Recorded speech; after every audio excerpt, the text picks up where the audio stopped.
தோழர்கள் அனைவருக்கும் எனது அன்பு வணக்கம். கடந்த 27ஆம் தேதியன்று, அதாவது ஜூலை மாதம் 27ஆம் தேதியன்று நடைபெற்ற திராவிட இயக்க தமிழர் பேரவையின் பொதுக்குழுவில் திராவிட இயக்க தமிழர் பேரவையினுடைய தலைவர் ஐயா சுபவி அவர்களுடைய முன்மொழிதலில் ஒரு தீர்மானம் நிறைவேற்றப்பட்டது. அந்த தீர்மானம் திராவிட மாடல் அரசு ஏன் தொடர வேண்டும் என்கிற தலைப்பில் செப்டம்பர் 15 முதல் பிப்ரவரி 3ஆம் தேதி வரை தமிழகமெங்கும் முக்கிய நகரங்களில், முக்கிய இடங்களில் திராவிட இயக்க தமிழர் பேரவையின் சார்பாக 12 மாபெரும் பொதுக்கூட்டங்களை நடத்துவது என்றும், பிப்ரவரி 3க்கு பின்னால் பிப்ரவரி 15ஆம் தேதிக்குள் தமிழகமெங்கும் இருக்கக்கூடிய பகுதிகளுக்கு ஊர்தி பயணமாக இந்த அரசு செய்திருக்கக்கூடிய நன்மைகளை கொண்டு போய் சேர்க்க வேண்டும் என்றும் ஒரு தீர்மானம் நிறைவேற்றப்பட்டது. உங்களுக்கெல்லாம் ஒரு கேள்வி வரலாம், இது நீங்க செய்யற வேலை தானையா, இதையே போய் இப்படி சொல்லிட்டு இருக்க அப்படின்னு கேட்கலாம். அதாவது, இந்த அரசாங்கம் எப்படி செயல்படுகிறது என்பதை நாங்கள் சொல்வதை விட ஒன்றிய அரசாங்கத்தினுடைய புள்ளியியல் துறை ஒன்று சொல்லியிருக்கான். இன்று அந்த புள்ளியியல் துறையினுடைய விளக்கங்களை நான் பார்க்க நேர்ந்தது. பார்க்கும் பொழுதுதான் எனக்கு இந்த அரசாங்கம் ஏன் தொடர வேண்டும், திராவிட மாடல் அரசு தொடர்வதால் ஏற்படுகின்ற நன்மைகள் என்ன, இந்த அரசாங்கத்தின் தலைவராக இருக்கக்கூடிய தமிழ்நாட்டினுடைய முதலமைச்சர் மாண்புமிகு முத்துவேல் கருணாநிதி ஸ்டாலின் அவர்கள் சாதித்த சாதனைகள் என்ன அப்படிங்கறத பத்தி பார்க்கின்ற பொழுது உள்ளபடியே பெருமையாக இருக்கிறது. அதை தொடர்பாக உங்களோடு பேச வேண்டும் என்பதற்காகத்தான் வந்திருக்கிறேன்.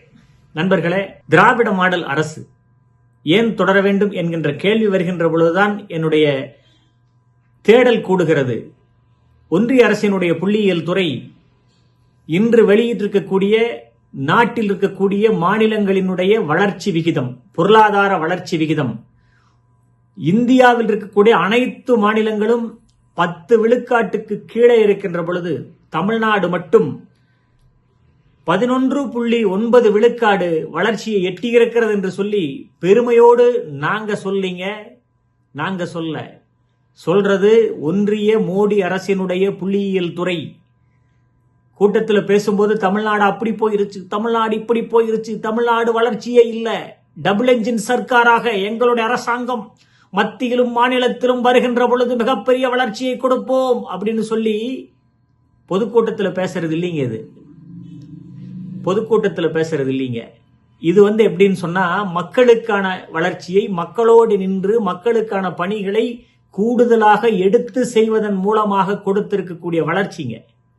அந்த வளர்ச்சி எப்படின்னு பார்த்தோம்னாங்க, ஒரு குறிப்பா பார்க்கணுமே, இந்த அரசாங்கம் இந்த 11.9 விழுக்காடு வளர்ச்சி எப்படி அடைஞ்சது அப்படின்னு பார்க்கிற பொழுது, ஒவ்வொரு வகையிலும் மக்களிடம் பணம் போய் சேர்ந்த பணம் மக்கள் மூலமாக பல்வேறு வகையில் செலவுகள் செய்யப்பட்டு பொருளாதார வளர்ச்சியை அடைந்திருக்கிறது என்பதுதான் உண்மை.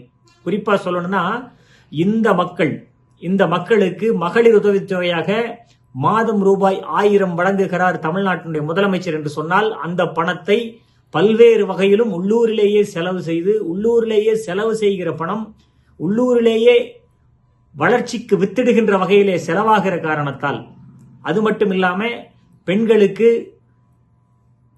கல்லூரிக்கு போகும்போது மாதம் 1000 ரூபாய், மாணவர்களுக்கு கல்லூரிக்கு போகும்போது மாதம் 1000 ரூபாய் என்று சொன்னால் அவர்களுடைய செலவுகளும் இங்கேயே செலவழிக்கப்பட்டு இந்த பகுதியினுடைய வளர்ச்சி தன்னால் கூடுகிறது என்பதுதான் உண்மை.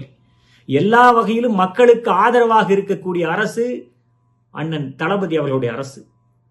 எல்லா வகையிலும் மக்களுக்கு எதிராக, கார்ப்பரேட் நிறுவனங்களுக்கு ஆதரவாக, குறிப்பாக சொல்ல வேண்டும் என்று சொன்னால், இப்போது மட்டும் 16 லட்சம் கோடி ரூபாயை கடனை தள்ளுபடி செய்திருக்கிறது ஒன்றிய அரசு. கார்ப்பரேட் நிறுவனங்களுக்கு கடனை தள்ளுபடி செய்தால் அவர்களுடைய வளர்ச்சி கூடுதலாகும், இல்லை என்று சொல்லவில்லை. ஆனால் கார்ப்பரேட் நிறுவனங்களின் வளர்ச்சி என்பது நாட்டினுடைய ஒட்டுமொத்த பொருளாதார வளர்ச்சியை குறிப்பிடாது என்பதற்கு உதாரணமாக தான் இதை சொல்ல வர்றாங்க. குறிப்பா சொல்லணும்னா, ஒன்றிய மோடி அரசாங்கத்தினுடைய ஒட்டுமொத்த வளர்ச்சி, குறிப்பா சொல்லணும்னா இந்தியாவினுடைய வளர்ச்சி எவ்வளவுன்னு பார்த்தோம்னா 6.5 விழுக்காடு இருக்கு. இந்தியாவினுடைய வளர்ச்சி 6.5 விழுக்காடு இருக்கிற பொழுது தமிழ்நாட்டினுடைய பொருளாதார வளர்ச்சி 11.9 விழுக்காடு இருக்கு. 11.9 விழுக்காடு வளர்ந்திருக்கக்கூடிய தமிழ்நாட்டை பார்த்து, தமிழ்நாட்டு அரசாங்கத்தை பார்த்து இந்த சீமான் போன்றவர்கள், இந்த எடப்பாடி பழனிசாமி போன்றவர்கள் நம்முடைய புதுவரவு விஜய் போன்றவர்கள் குற்றம் சாட்டி பேசுகிறார்கள். இந்த வகையில் இல்ல, நாங்கெல்லாம் இன்னும் வேற மாதிரி வளர்ச்சியை கொடுத்திருப்போம், இந்த அரசாங்கம் மிக மோசமா இருக்குதுன்னு சொல்லி வாயில பல்ல போட்டு எப்படி வெக்கமில்லாம பேசுறீங்க? உங்களால் பேச முடியுது? இப்படி பேசுறதுக்கான காரணம் என்னன்னு பார்க்கிற போது நீங்கள் எல்லாம் தமிழர் விரோத போக்கை கையில் எடுக்கிறீர்களோ? குறிப்பாக சொல்ல வேண்டும் என்றால் இந்தியாவினுடைய வளர்ச்சி சரியாக இருக்கிறது, 6.5 விழுக்காடு சரியா இருக்குது. 6.5 பெருசா 11.9 பெருசா என்று கேட்டால் எடப்பாடி பழனிசாமி ஆனாலும் சரி, சீமான் ஆனாலும் சரி, சொல்றது என்ன சொல்றாங்கன்னு பார்த்தா 6.5 தான் பெருசுன்னு சொல்லுவாங்க போல இருக்கு. இந்த 1 பெருசா 2 பெருசான்னு சினிமால கேட்பாங்க இல்லையா, அது போல ஒரு வளர்ச்சியை தோணிட்டு இருக்குது. எனக்கு புரியல. இந்த அரசாங்கம் செய்திருக்கக்கூடிய இந்த சாதனையை, இந்த மக்கள் பணிகளை குறிப்பா சொல்ல வேண்டும் என்று சொன்னால், திமுகவினுடைய ஆட்சி வந்தாலே தமிழ்நாட்டில் வளர்ச்சி விகிதம் கூடும் என்பதுதான் உண்மை. தலைவர் கலைஞருடைய அரசாங்கம் இருக்கின்ற பொழுது உச்சபட்ச வளர்ச்சியாக 13.25 என்கின்ற அளவுக்கு தமிழ்நாடு வளர்ந்தது என்பது அனைவருக்கும் தெரியும். என்ன பிரச்சனைனா 13.25 வளர்ச்சி வந்தாலும் 5 ஆண்டுகளுக்குள்ளார குறிப்பிட்ட சில பார்ப்பன ஊடகங்கள் ஏதாவது ஒரு வகையில் தவறான பிரச்சாரங்களை செய்து, ஏதாவது ஒரு பொய்யான பிரச்சாரங்களை செய்து மக்கள் மத்தியில் திமுகவினுடைய பெயரை கெடுப்பது மட்டுமே வேலையாக வைத்திருக்கிறார்கள் என்பதுதான் உண்மை. அதை தாண்டி ஒரு 5 ஆண்டுகள் உங்களுக்கு கொடுக்கின்ற பொழுது அந்த 5 ஆண்டுகளில் தமிழ்நாட்டை மிக சீரழிவுக்கு உருவாக்கி மிக இழிவான நிலைமைக்கு கொண்டு போய் நிறுத்தி தமிழ்நாடு பெற்ற வளர்ச்சியில் படிப்படியாக கீழே கொண்டு வந்து, குறிப்பாக சொல்ல வேண்டும் என்று சொன்னால் கொரோனா பீரியட்ல 0.07 ஒரு விழுக்காடு கூட இல்லாத அளவுக்கு வளர்ச்சியை கொண்டு வந்து நிறுத்திய பெருமைக்குரிய சீமானின் சித்தப்பா எடப்பாடி பழனிசாமி தான் இப்ப போய் தமிழ்நாட்டுல வளர்ச்சியே இல்லைங்க, தமிழ்நாடு ஒண்ணுமே இல்லாம போயிருச்சுங்க எப்படின்னு ஊர் பூரா பேசிட்டு இருக்காரு. இன்னொன்னு தெரியுமா உங்களுக்கு? மகளிர் உதவித்தொகை 1000 ரூபாய் திமுக கொடுத்துட்டு இருக்குது, நான் 1500 ரூபாய் கொடுப்பேன் அப்படின்னு சொல்லி இப்ப பேசிட்டு இருக்கிற எடப்பாடி பழனிசாமி, நான் கேட்கிற கேள்வி என்னன்னா, கொரோனா நேரத்தில் ஒரு ரேஷன் கார்டுக்கு 5000 ரூபாய் கொடுங்க, மக்கள் மிக சிரமப்பட்டு இருக்காங்க, ஏதாவது ஒரு வகையில் தன்னுடைய வளர்ச்சிக்கும் தன்னுடைய வாழ்வாதாரத்துக்கும் தேவைப்படுகிற சூழ்நிலை வரும்பொழுது ஒரு 5000 ரூபாய் கொடுங்கன்னு கேட்டபோது, பணம் எங்க கொட்டியா வச்சிருக்குது, ஸ்டாலின் சொல்லிட்டு போயிருவாரு, கொடுக்கவா முடியும்னு சொல்லிட்டு ஒரு ரேஷன் கார்டுக்கு வெறும் 1000 ரூபாய் மட்டும் கொடுத்தவர் எடப்பாடி பழனிசாமி. அந்த நேரத்துல கொரோனா மிக உச்சத்தில் இருந்த நேரத்துல தமிழ்நாட்டில் பொறுப்பேற்று ஒவ்வொரு ரேஷன் கார்டுக்கும் முதல் முறை 2000, 2வது முறை 2000 என்று 4000 ரூபாயை வழங்கிய வள்ளல் அண்ணன் தளபதி அவர்கள் உடனே சொல்லிடுவான், இவங்க அப்பா வீட்டுல இருந்தா கொண்டு வந்து கொடுத்தான் அப்படின்னு கேட்கிற ஆட்கள் தயாரா இருக்காங்க, எனக்கு தெரியும்.